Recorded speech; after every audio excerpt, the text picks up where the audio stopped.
الحمد للہ رب العالمین، الصلاۃ والسلام علی خاتم النبیین وعلی آلہ وصحبہ اجمعین، اما بعد فاعوذ باللہ من الشیطان الرجیم، بسم اللہ الرحمن الرحیم۔ قال اللہ تعالی فی سورۃ البقرہ: وَلَقَدْ جَاءَكُم مُوسَىٰ بِالْبَيِّنَاتِ ثُمَّ اتَّخَذْتُمُ الْعِجْلَ مِن بَعْدِهِ وَأَنْتُمْ ظَالِمُونَ۔ ترجمہ: اور موسیٰ تمہارے پاس کھلے ہوئے معجزات لے کر آئے تو تم ان کے کوہ طور جانے کے بعد بچھڑے کو معبود بنا بیٹھے اور تم اپنے ہی حق میں ظلم کرتے تھے۔ یہ قصہ ہم سورہ بقرہ کے 6 رکوع کے اندر پڑھ چکے ہیں کہ جب موسیٰ علیہ السلام کوہ طور تشریف لے گئے اور وہاں پر ان کو تورات عطا ہوئی، ان کے پیچھے بنی اسرائیل میں سے کچھ لوگوں نے بچھڑے کو معبود بنا لیا اور اس کی پرستش شروع کر دی اور بہت بڑا ظلم کیا۔ شرک جو ہے وہ بہت بڑا، بہت ظلم عظیم ہے، ظلم عظیم کیا انہوں نے۔ اب اس قصے کا یہاں پر جو ہے وہ محل واضح ہوگا اگر ہم پچھلی آیت دیکھیں۔ پچھلی آیت کے اندر ہم نے پڑھا کہ بنی اسرائیل کہتے تھے کہ ہم کو تو جو کتاب مل گئی ہے ہم اس کو ہی مانیں گے، اور جو نئی کتاب اب جو آئی ہے آخری نبی صلی اللہ علیہ وسلم کے ساتھ، اس کو ہم نہیں مانیں گے۔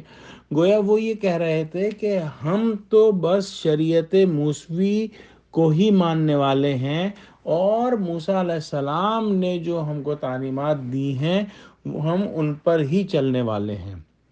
اور یہ کس قدر جھوٹ تھا، اس کی وجہ یہ ہے کہ جب حضرت موسیٰ علیہ السلام بنفس نفیس ان کے اندر موجود تھے اور موسیٰ علیہ السلام جو ہے ان کو جو ہے وہ واضح نشانیاں دکھاتے رہے تھے، انہوں نے خود اپنے آنکھوں سے دیکھا، جیسے عصا کے معجزات، جو ید بیضا یعنی کہ ان کا ہاتھ جب بغل میں ڈالتے اور باہر نکالتے تو بغیر کسی بیماری کے بالکل سفید ہو جاتا، اور دریا کا پھاڑنا، جس طرح سے اللہ سبحانہ و تعالیٰ نے ان کو فرعون سے نجات دی۔ لیکن ایسے ایسے معجزے دیکھنے اور حضرت موسیٰ علیہ السلام کو بنفس نفیس سامنے دیکھنے کے باوجود جب وہ چند دن کے لیے کوہ طور پر گئے تو اتنی ہی مدت میں انہوں نے بچھڑے کو خدا بنا لیا۔ اس وقت ان کا ایمان کہاں تھا؟ اس وقت ان کا جو یہ دعویٰ تھا وہ کہاں تھا کہ ہم تو صرف جو ہے شریعت موسوی کو ہی مانیں گے اور موسیٰ علیہ السلام کی تعلیمات پر ہی جو ہے عمل کریں گے۔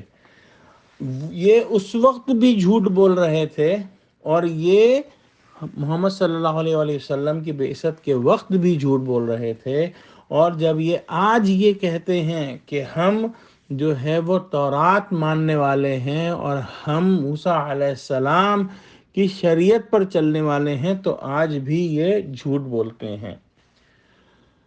ہم کو اس بنی اسرائیل کے جو بھی قصے ہیں اور جو بھی ان کے واقعات، حالات و واقعات ہیں، ان سے اپنے لیے جو ہے وہ ہدایت اخذ کرنی ہے کہ ہم میں یہ برائیاں نہ پیدا ہو جائیں۔ ہمارے سامنے الحمدللہ قرآن بالکل اصلی صورت کے اندر موجود ہے، اللہ کے احکام بالکل صاف صاف موجود ہیں، حضور صلی اللہ علیہ وسلم کی احادیث بالکل صاف صاف موجود ہیں، اور تقاضا ان چیزوں کا یہ ہے کہ ہم بغیر کسی رد و بدل کے ساتھ ان ہدایات کو پڑھیں، سمجھیں، ان پر عمل کریں اور ان پر ایمان لائیں اور ان کو آگے پہنچائیں۔ اللہ تعالی ہم کو کامل ایمان دے اور ہمارے اندر وہ برائیاں نہ پیدا ہونے دے جو بنی اسرائیل میں پیدا ہوئیں۔ آمین۔ وآخر دعوانا الحمدللہ رب العالمین۔ السلام علیکم ورحمۃ اللہ وبرکاتہ۔